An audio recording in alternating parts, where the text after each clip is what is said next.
Hi, I'm Richard Redmond, host of The Play is the Thing. Are you Jewish? Well, you don't have to be in order to enjoy the comedy in the following short play titled Are You Jewish? Written by Bruce J. Bloom. The setting is in the local television studio, while Sonny Simmons is giving the local weather forecast. She is interrupted by Rose Glassman, a Jewish mother, who is trying to play matchmaker for her son, Norman.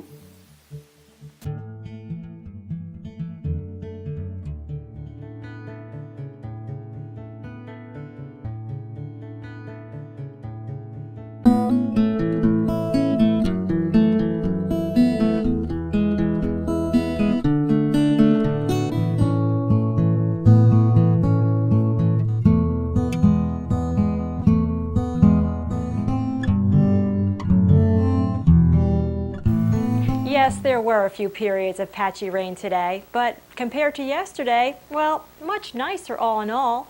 It's true there were some areas to the north and west that experienced a period of downpour late this afternoon, and there was some local flooding. But it's all cleared up just beautifully, and all the roads are open now.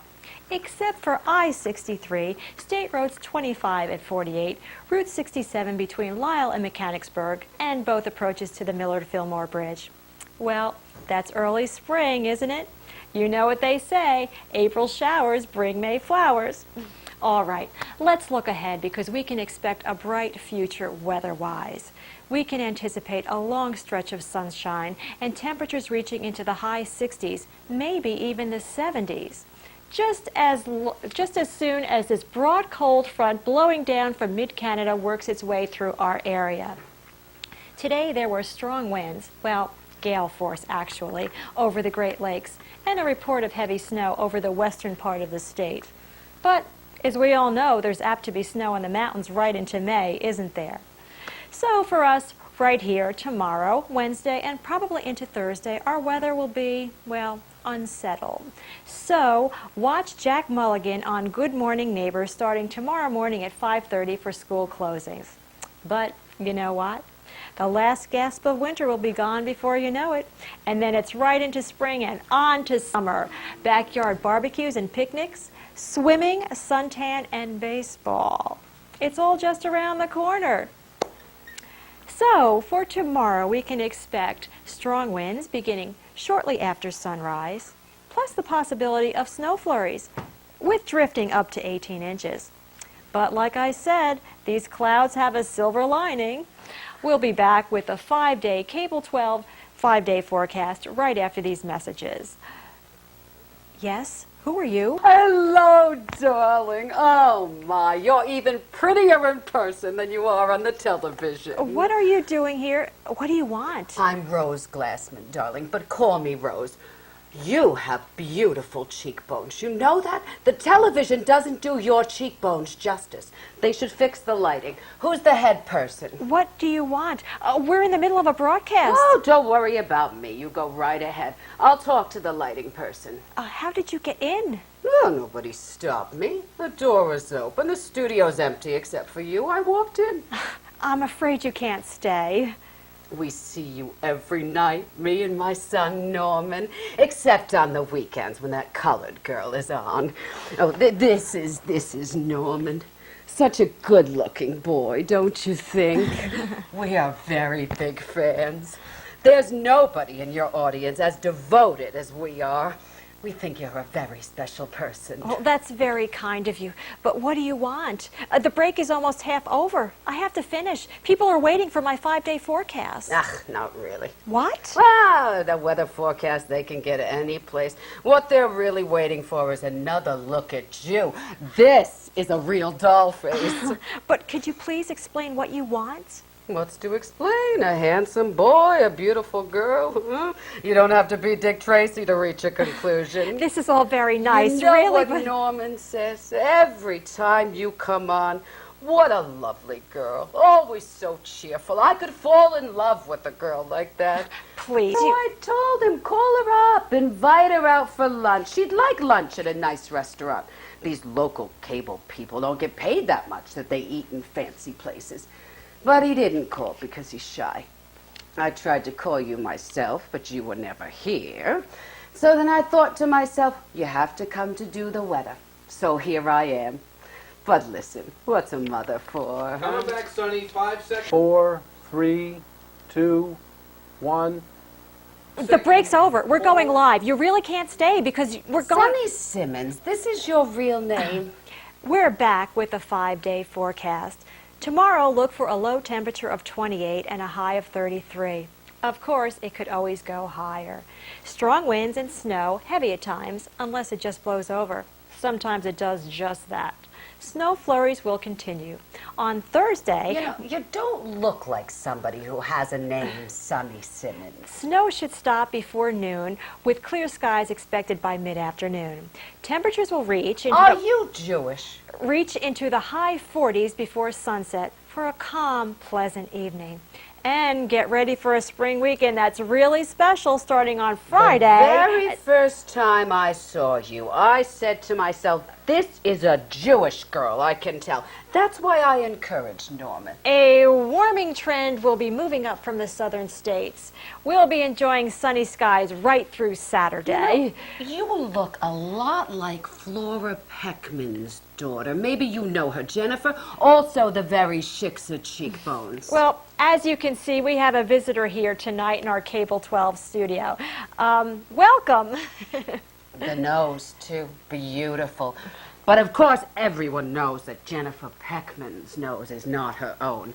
But you have the nose you were born with, I can tell. Well now, let's check our weather history for record temperatures for March 28th. The record high was 67, and that was back in 1949. So you're going to tell me? And in 1974, the record low was just 13 degrees. Imagine that, just 13. So am I right or am I right? What? You're Jewish, am I correct? This is really not the time. There are thousands of people watching. Including my Norman. Hello, Norman. Here I am, taking care of everything. She's a lovely girl.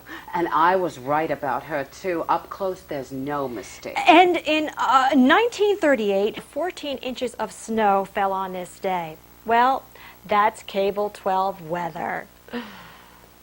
You're Jewish. I know.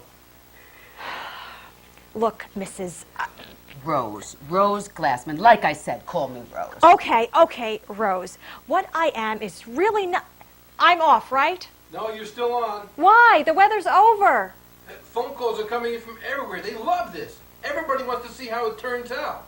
No, I don't want to do this. This is crazy. The whole town is watching, Sonny. The boss says keep going. It's valuable publicity. Kill this camera and start the movie, or I'm walking right out of here. Don't do it, Sonny. This is a big opportunity. Think about it. It'll be in all the papers. It's great for us. It's great for your career. The boss says just keep going. I'm the weather reporter. There's nothing that says I have to stand here while people wander into the studio and ask me personal questions while I'm on the air. Am I right? Do I have to be embarrassed this way? Oh, now, darling, don't get upset. It's not in my nature to embarrass anyone. Would you please leave? Listen, if you want me to go, I'm going. But before I leave, I want to invite you to dinner at our house on Friday night. It'll be so nice. You and Norman will get to know each other, and I'll make a real Shabbos meal. What do you say? I couldn't possibly do that. Of course you could. Don't be shy. Besides, what have you got to lose, huh? You'll meet an eligible young man who's already, how should we say, smitten with you. And besides, I offer you a wonderful dinner. I am not coming to your house for dinner Friday night or any night. I will make for you a Shabbos dinner to remember. What are your favorite things, huh? How about a nice Gedemka brisket? And my potato kugel. I am famous for my potato kugel. And just because it's you, I'll bake a fresh challah, too. So how could you refuse? I've never eaten any of those things in my life. What? Of course you have. Maybe not as good as mine. Never. Go to the dinner. The boss says go to the dinner with her. Let him go to dinner with her. The boss says that a good potato kugel is worth the trip. Mrs. Glassman. Rose. Okay, Rose. You have this all wrong. What do you mean, wrong? You think, you believe that I'm a Jewish person, don't you? Of course. You mean you're not? No, I'm a Lutheran from Fargo, North Dakota. But your name. Nobody has a name Sonny Simmons. Okay, what the hell? No more smiling. You're right, Rose. The name I just made up. Would you like to know what my real name is? Yes, I would. Everybody does. Emily Rothenbucher. Okay, is my life over, or is there still hope for me? Oh, darling, I'm so sorry. Which part don't you like, Emily or Rothenbucher? Oh, no, darling, you have a lovely name, of course. I just assumed. I'm never wrong, and now I'm wrong, right? Wrong doesn't begin to cover it. Aye. Not only are you wrong, but the whole world knows it. Please, forgive me. I'm sorry I bothered you, and you don't have to come to dinner on Friday. What are you saying? Well, I know you don't want to come. Now I understand. You're uninviting me? Now you're telling me that I shouldn't come? I'm just saying, as I was wrong about you being Jewish, there's really no reason for you and Norman to meet. What? Well, a Jewish boy and a girl from North Dakota. A Lutheran girl from North Dakota? That too. Let me get this straight. You sneak into my studio while I'm on the air. You make a mess of my program. You embarrass me in front of the entire planet. You force me to reveal things that are nobody's business but my own. And now, guess what? I'm not good enough for your son? No, I never said that. All I'm saying... You and your son... Norman. Norman. You and Norman are some kind of Jewish royalty then? And what am I?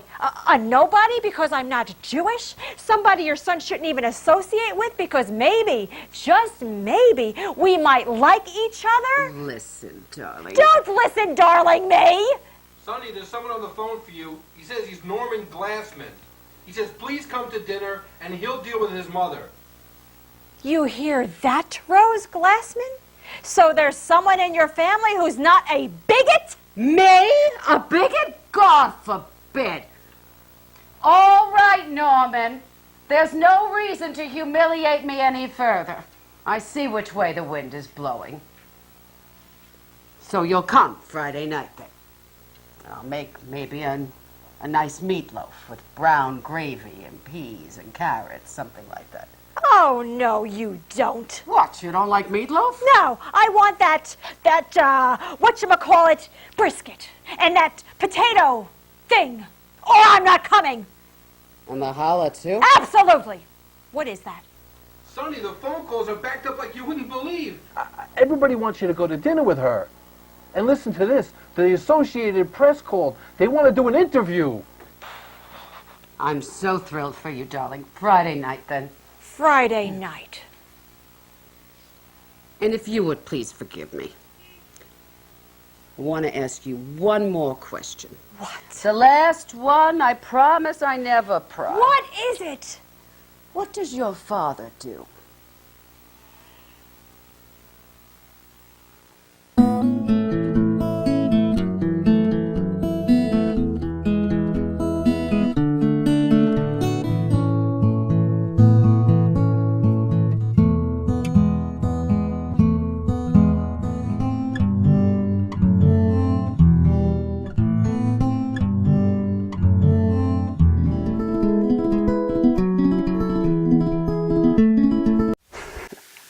Poor Norman. I wonder if Rose will ever cut the apron strings. Up next, a monologue titled Yiddish Love by Walter Ben Hare. Watch as Mrs. Ratunsky, who has been recently widowed, is trying to decide on a new husband to fill the void. With all the old clothes her husband left behind, it's a hard decision. Well, you know the old saying, if the shoe fits, marry him.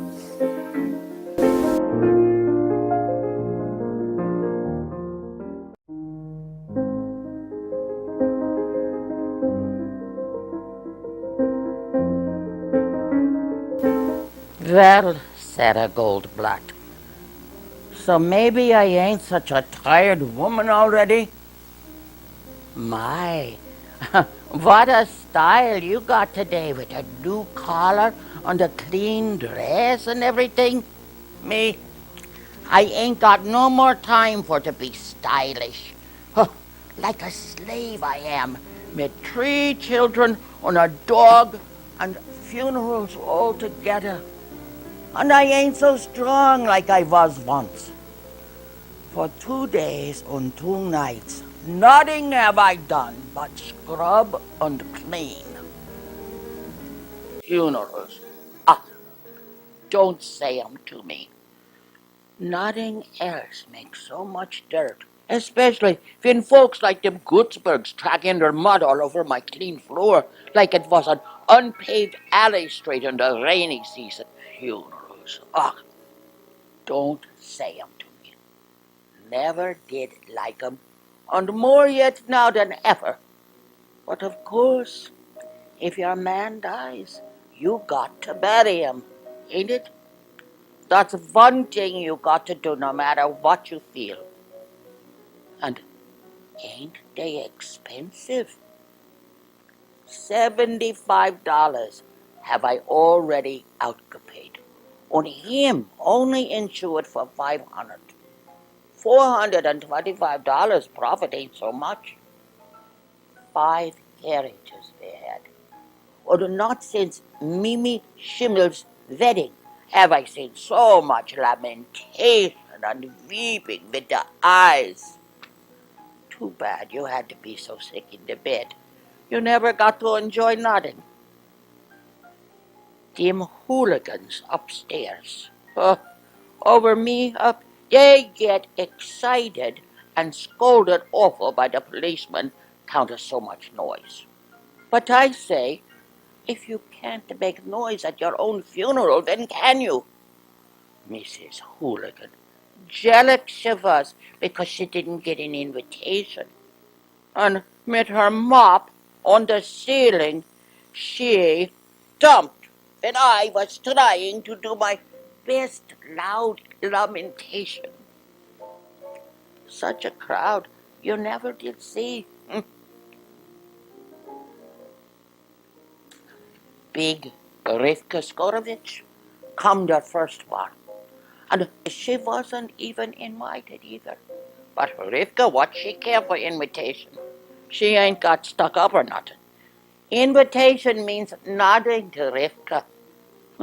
She couldn't read it if she got it. You know her, 300 pounds she weighs.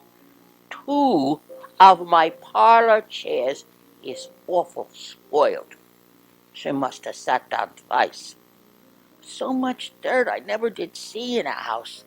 But of course, it ain't nobody's fault if he's got a rain when we're having his funeral. Them Gutenbergs. Oh, black mud and yellow mud they bring in like it was a present. My parlor carpet at $2.65 a yard looked like a sewer overflow in the gutter already. But what do they know? They ain't my folks. Them Gutenbergs, to him they belonged. Maybe you know Kleiny Silbernagel, him with their big nose. He was one of the polar bears at the funeral, and 6 times he's come since. If I gotta get married again, Kleiny would be awful convenient. All my man's clothes fit Kleiny.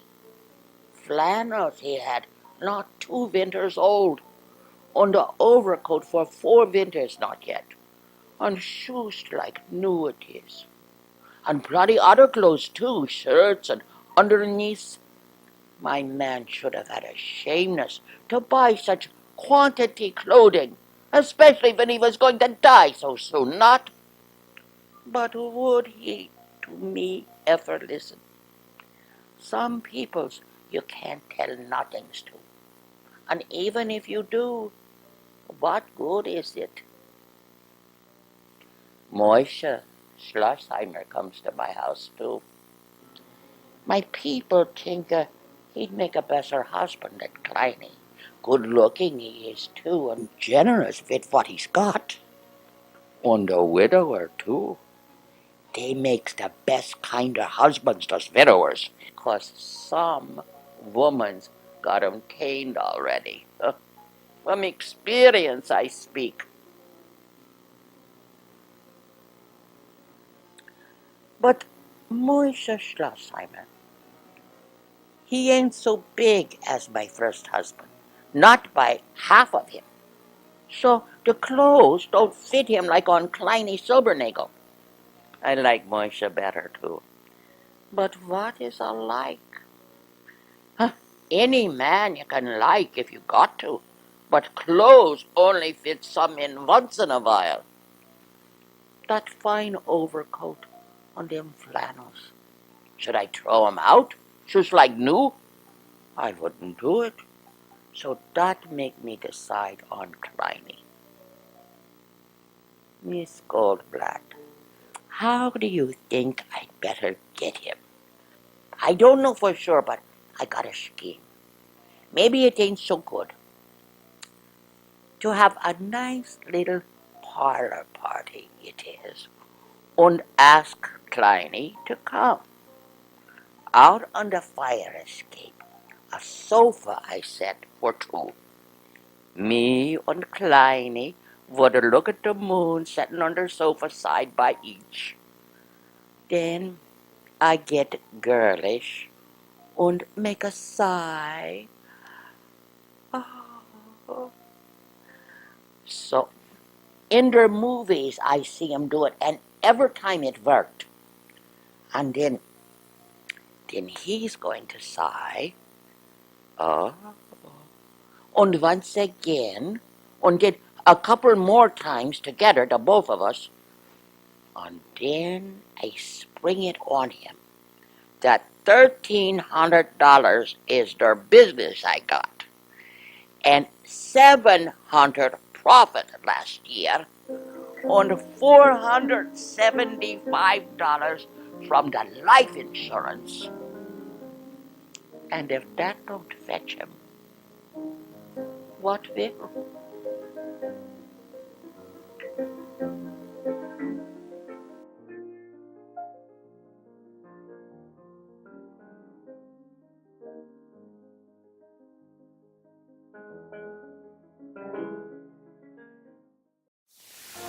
Moving right along, up next is a monologue titled Near Misses, written by F. Scott Rose.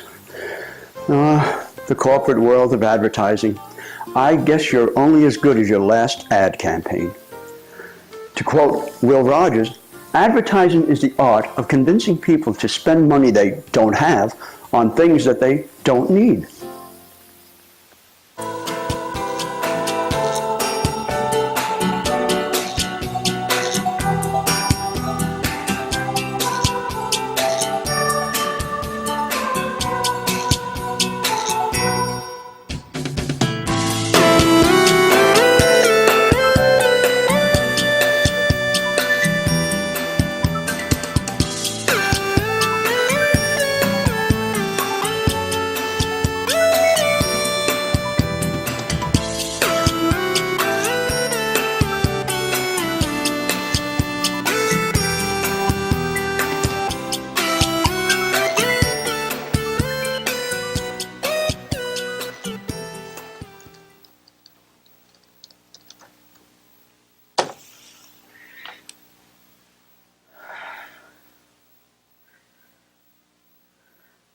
Oh, Kate, come in, sit down.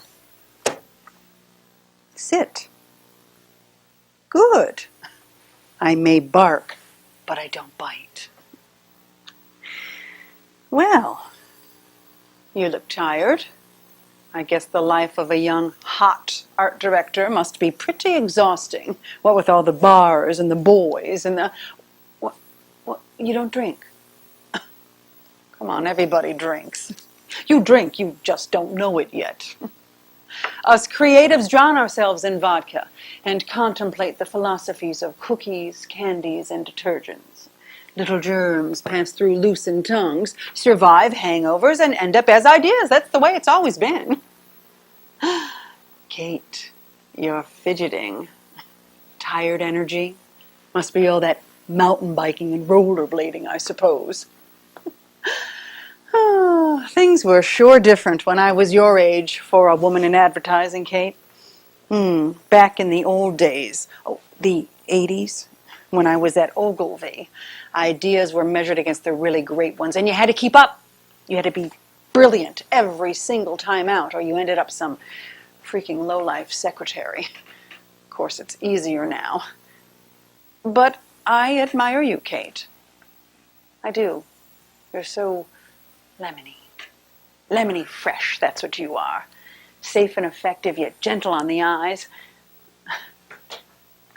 Listen to me dissecting you like some test product. Let me tell you why I called you in here. Well, Kate, I'm dry. I'm out of words, out of ideas. Dry as freaking Nancy Reagan for the past 8 months, and I don't know what I'm going to do about it. I've got a mortgage, a beach house, 2 freaking gym memberships. Listen, let me just cut to the chase, huh? Well, Kate, I need your help. I saw your Entenmann's campaign, and it's got legs, real potential. And, well, I need you to give me writer's credit on it.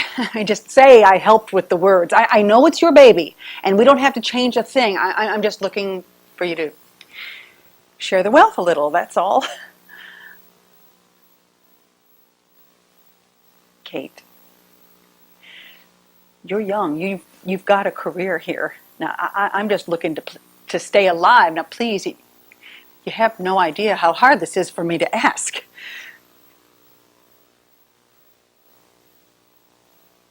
All right, Kate. No, I understand. I do.